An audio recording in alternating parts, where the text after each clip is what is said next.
lesson, we're going to discuss adjustments and safe touch.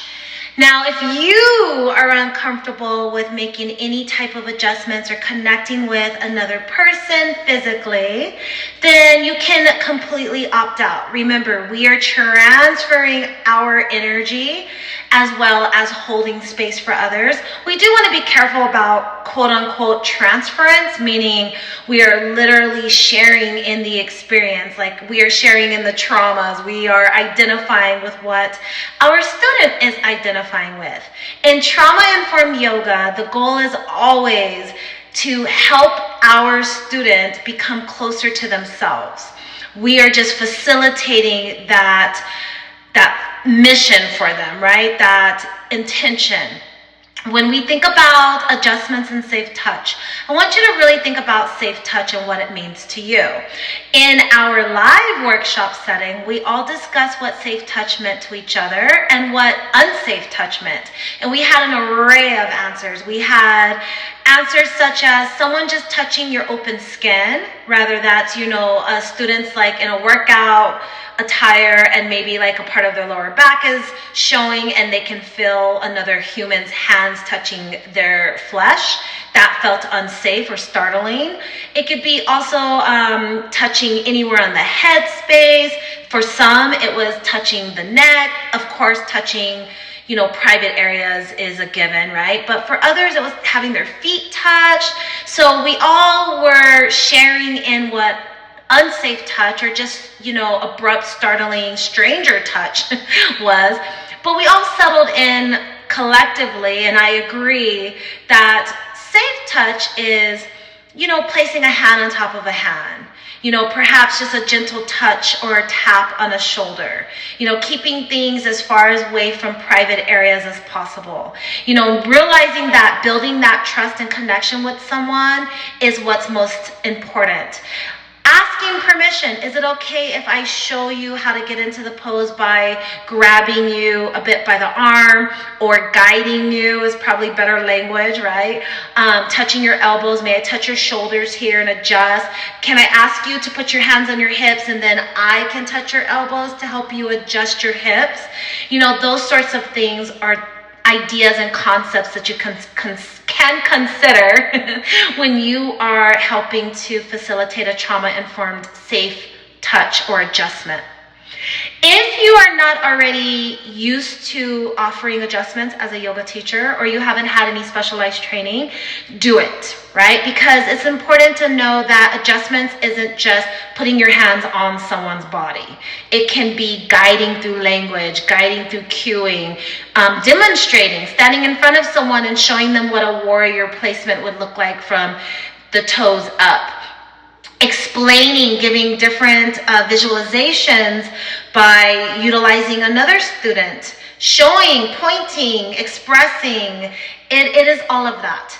Now, in a trauma-informed setting, if you have the pleasure of getting to know your students over time, which isn't always the case, perhaps you're just teaching a workshop or a one-off session, but if you get an opportunity to be able to work with a student on a regular basis, you will eventually, ideally, but not always, right, be able to gain that trust over time. They're going to learn that you always cue a certain way. You always tap on a shoulder. You are going to touch them on the hand. They'll learn through working with you, and you'll learn through working with them.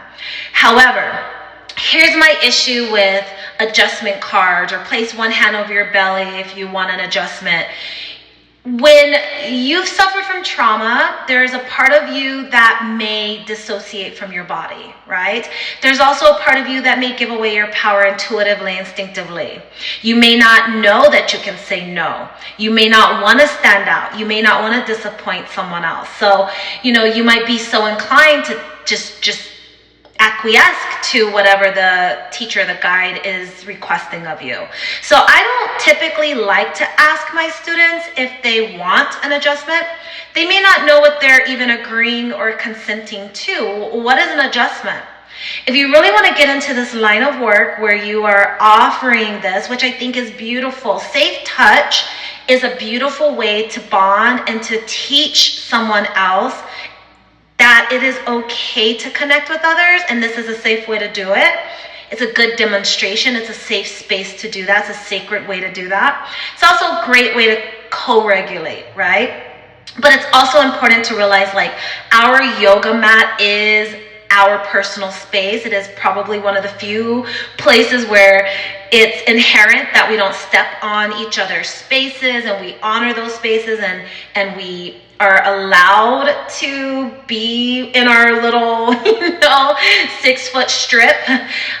But more or less, if you want to make this a big part of your teaching style, which I think is beautiful, and I would encourage you not to shy away from it unless you are uncomfortable for some reason, or just get more training, right?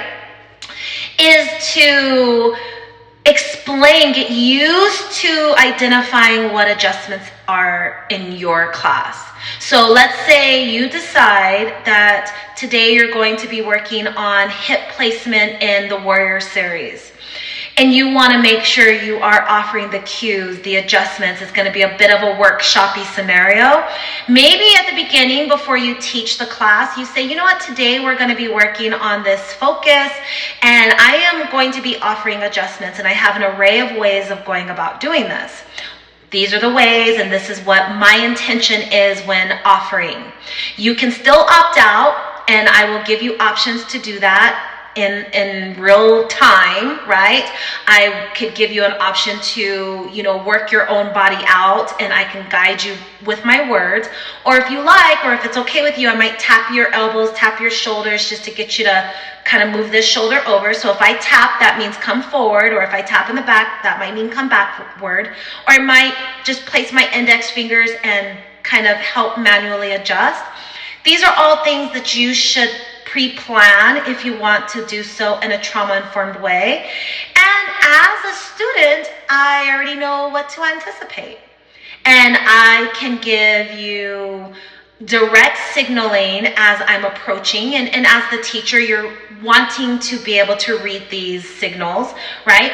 They might be just a little grimace on the face, or just trying to disappear and like, don't notice me over here in this corner, and just honor that. I have a student who I've been working with for years now, and she just sends an energy of, please don't touch me, and otherwise she loves giving hugs, she loves high fives and all of that, but she doesn't want adjustments, and we've never actually formally discussed them.